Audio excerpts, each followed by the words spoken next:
farming is not just a way of life. It is, life in itself, because without food, humans and even animals cannot exist. On this note, we will be opening the program Agric today on ARCN Television, Abuja, Nigeria. I am Kedija Oluwatomi. This episode of Advert today is going to be focusing on fish farming, where we'll be taking a look at the challenges and, of course, the possible solutions. I hope that we have our farmers seated and listening and watching as well to know what fish farming is and what would be done in their own small corner to ensure that, the way they've been running their farms and the rest of it, issues they've been having. On this program, we're preferring solutions to it. So don't go anywhere, sit back, relax. The program continues shortly. Stay tuned. The Agricultural Research Council of Nigeria (ARCN) coordinates the activities of research institutes and is responsible for supervision, regulation, coordination of research activities and programs of higher institutions in Nigeria.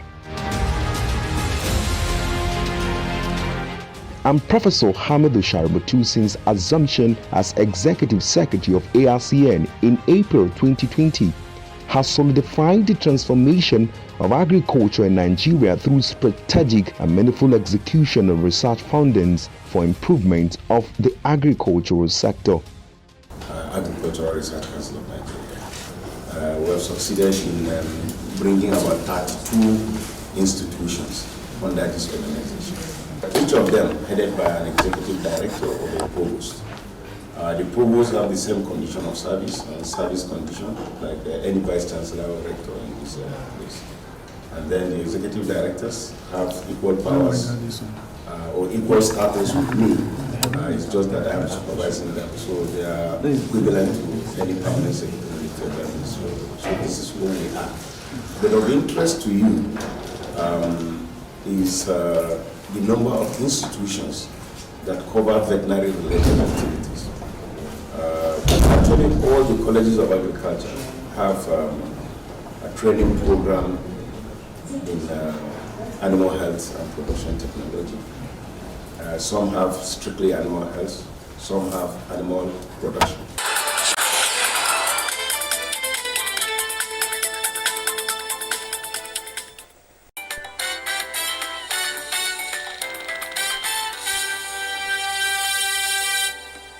The rubber tree has two major outputs that are useful in the industrial sector as well as other uses. These include the white liquid substance tapped from the rubber tree, which is called latex, and the rubber seeds that are produced from the rubber trees. After the liquid is tapped from the rubber, it can be sold in its liquid form or processed into rubber sheet. To achieve standard of processing of rubber liquid into a more profitable form, the Rubber Research Institute of Nigeria has a rubber latex processing section. Here is a pilot plant set up by the Rubber Research Institute to encourage, through demonstration, the value chain addition of our produce. Okay. Usually, when you tap rubber from the field, as I'm very, very sure you guys have seen earlier today, it is processed into raw materials that can be consumed by would-be manufacturers who are interested in using natural rubber as a base raw material.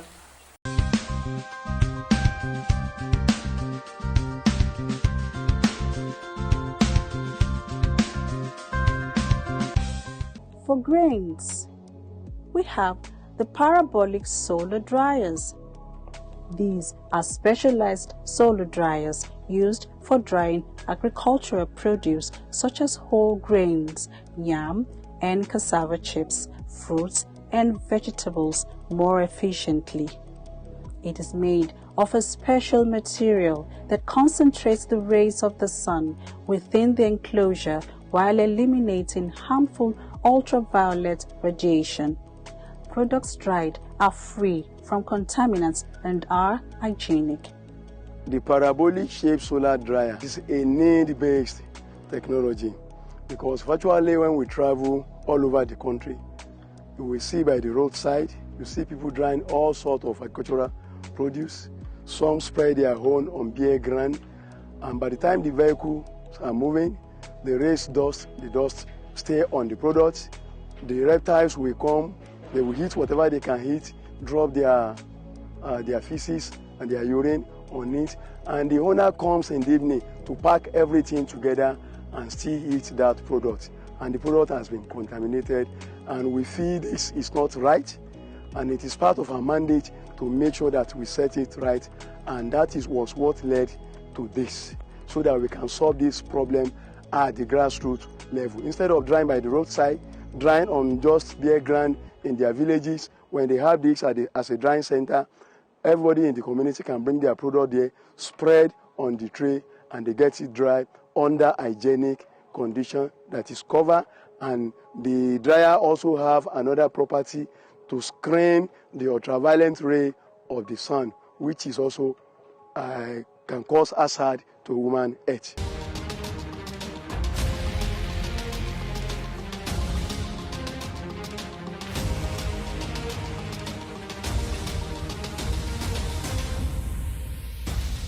Since then, Professor Shaributu has operated as visionary captain by restoring the council's glory with the first ever agricultural television and radio station in Nigeria, with well-equipped studios parading state-of-the-art equipment.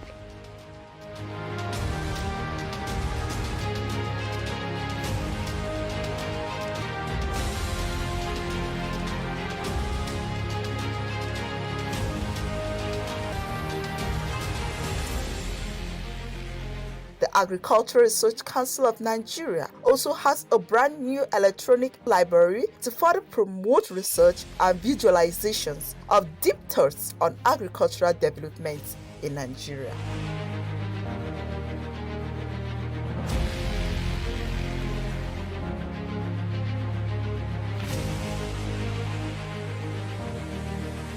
The museum, located in the Senator Abdullahi Adamu Center, is an agricultural museum saddled with the responsibility of keeping records of agricultural findings, discoveries, researches for continuity and history purposes.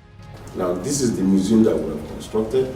We did this museum because we want it to be a source of information for anybody that is coming. Very soon, by the grace of God, the private veterinarians and those in government want to have their data here.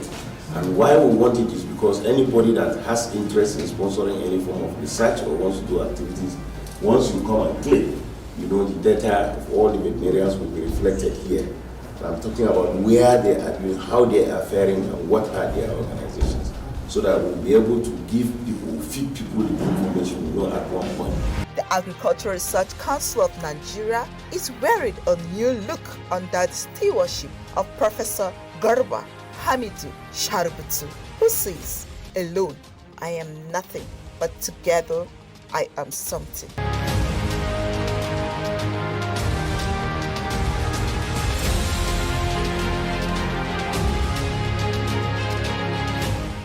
ARCN, promoting agriculture.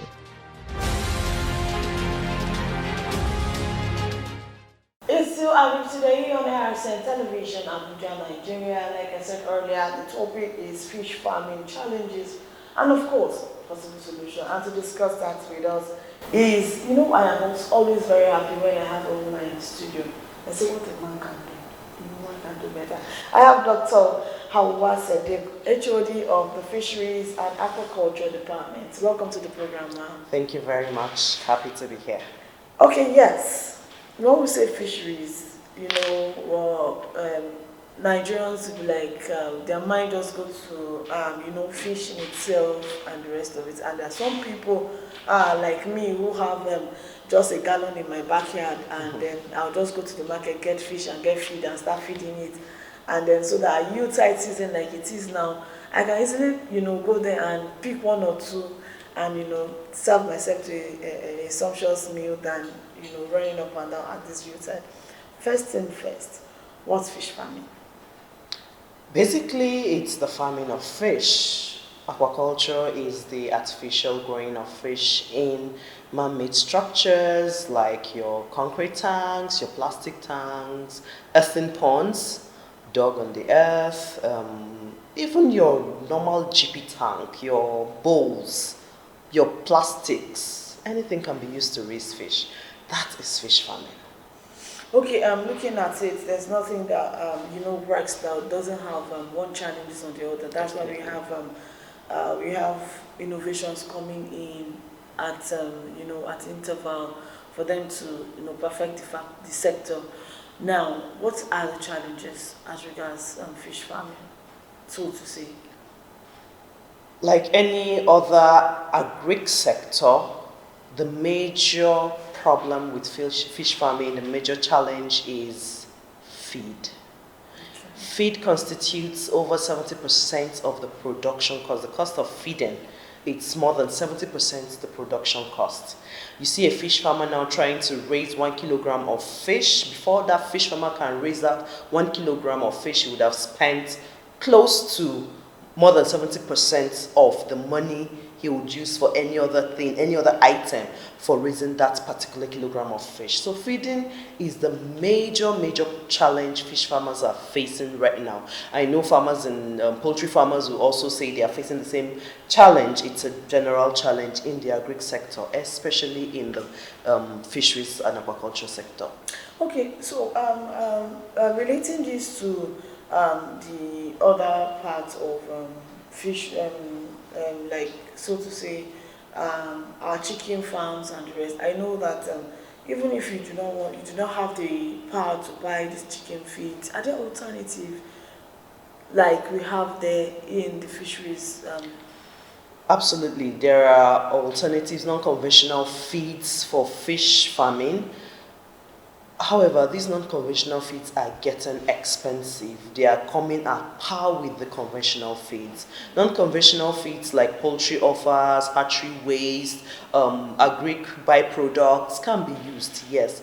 But then again, you want to consider the quality of fish you're producing with this non-conventional feed stuff. Okay, so what's the way forward? That's the $1 million question, really. Because right now, everyone is trying to break even. Every fish farmer out there, whether smallholder fish farmer, commercial fish farmer, they're trying to break even. And the major basic way to break even is to cut down on the cost of feeding. The way forward is to improve our feeding technologies, find other feed ingredients that can produce the same results as the fish feed ingredient. The major fish feed ingredient is the fish meal. Fish feeds on fish, and that is the most expensive of all the feed ingredients. I said that feeding cost is about 70% of production cost, but fish meal itself is more than 70% of the feed cost. So if there are alternatives to sources of protein, fish is protein, it requires a lot of protein to grow. So if there are alternatives, which a lot of researchers have tried to prefer, alternatives to fish meal, that would help cut down the cost of feeding tremendously. Okay, aside this sector generally, how would you assess being an academia? We know that when you call agriculture, students do not want to come towards this end. Of course. What do you do in making, especially the agriculture department, attractive?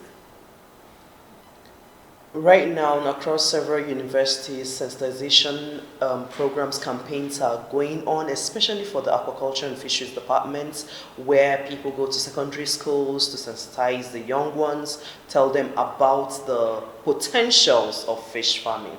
I usually tell my students, if you are an aquaculturist or a fisheries and aquaculture graduate, you are able to create jobs, you are able to employ labor, you are able to fend for yourself and fend for people around you. So having these sensitization programs, campaigns, left, right, and centers to different secondary schools, even primary schools, I am glad that the Nigerian curriculum has included fisheries in the secondary school curriculum for studies. Yes, students of pupils from secondary schools are already doing fisheries and aquaculture, and they are having ideas of what this is about. So enhancing on this would open up their mind to the potentials of studying the course and producing more fish for the nation. Okay, you know, when we talk fisheries, I want you to talk to farmers.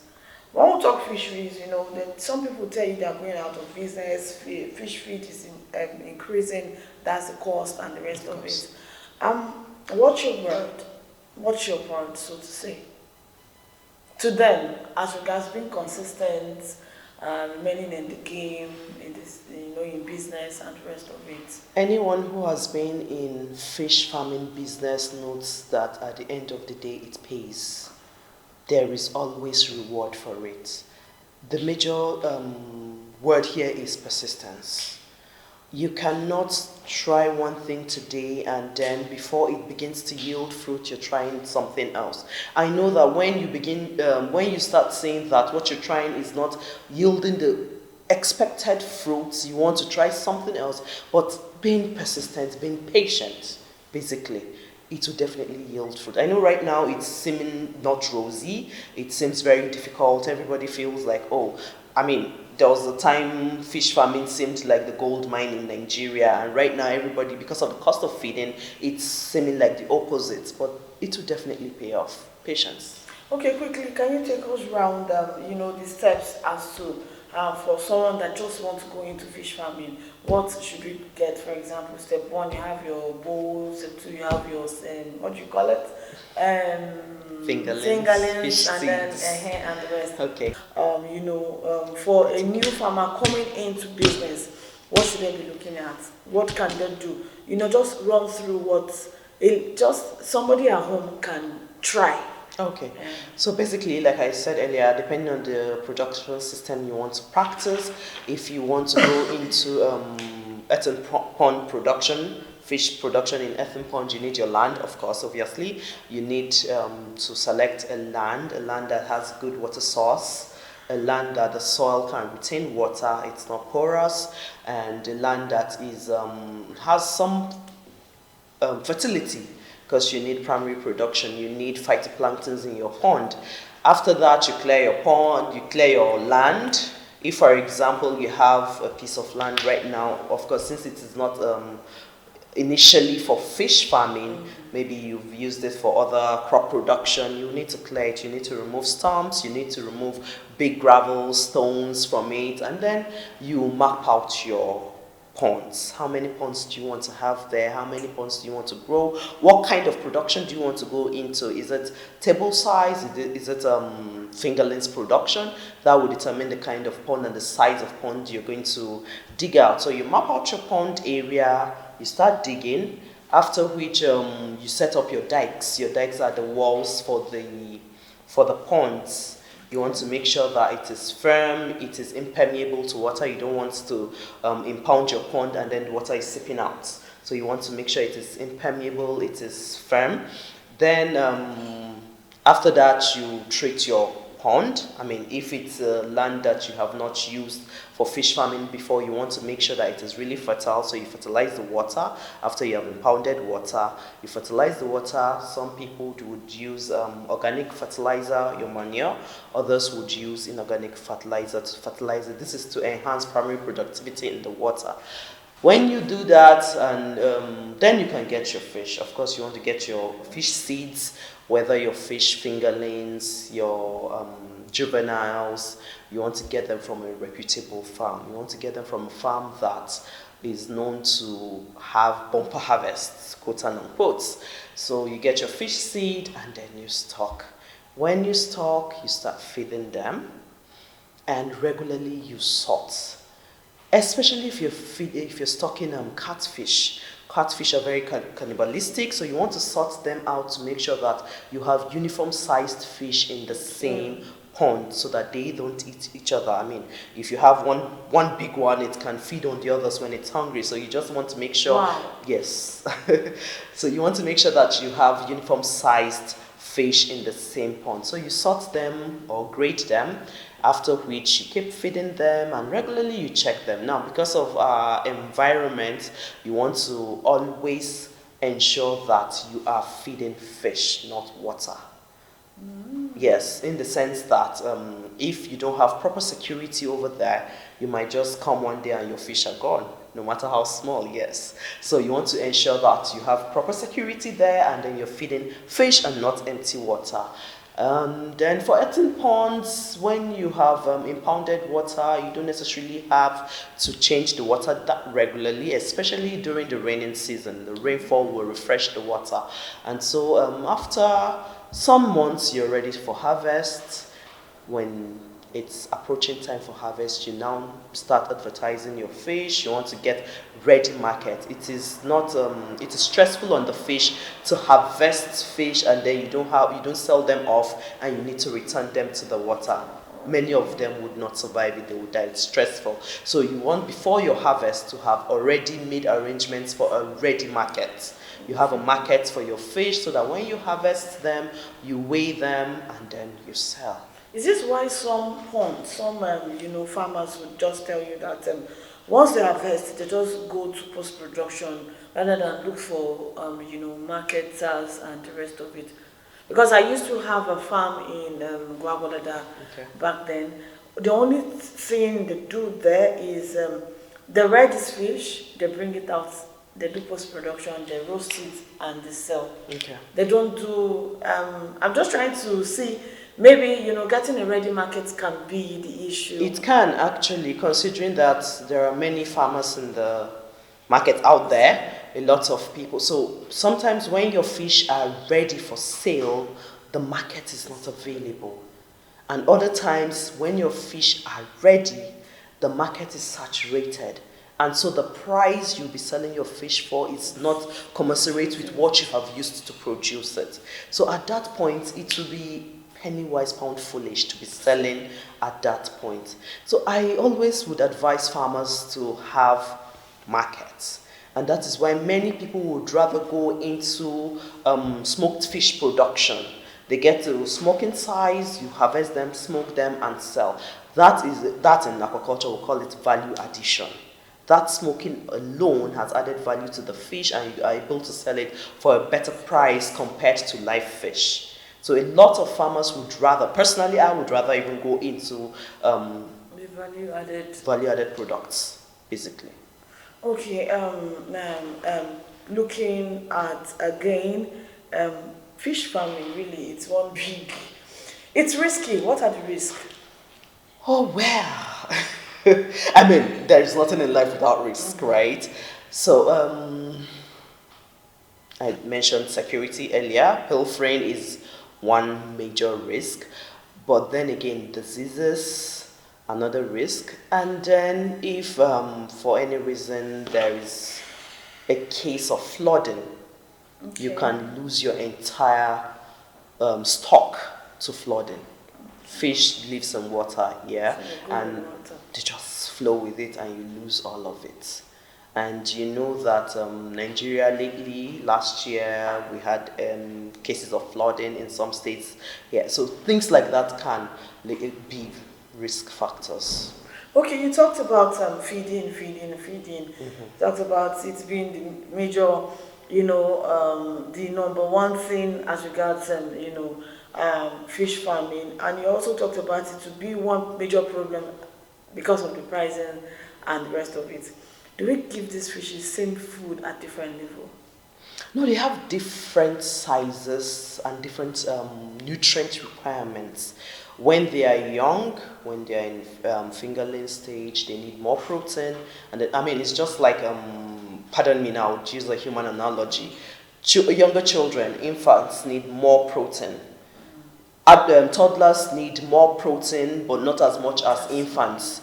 And then young teens, yes, they need proteins, but then you are now increasing their carbohydrates. And then adults, even though we need more proteins. We need proteins. We don't need as much as a young child would need. That's the same analogy for fish. The younger fish need higher protein, crude protein levels compared to the bigger fish, the older fish, the table size. Okay, nice.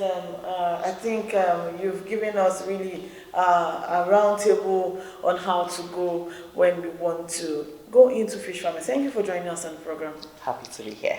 Okay, yeah, so now to wrap it up on Agric today on ARSN Television, Abuja, Nigeria. I remain Kedija Oluwatoyin, and saying, catch ya.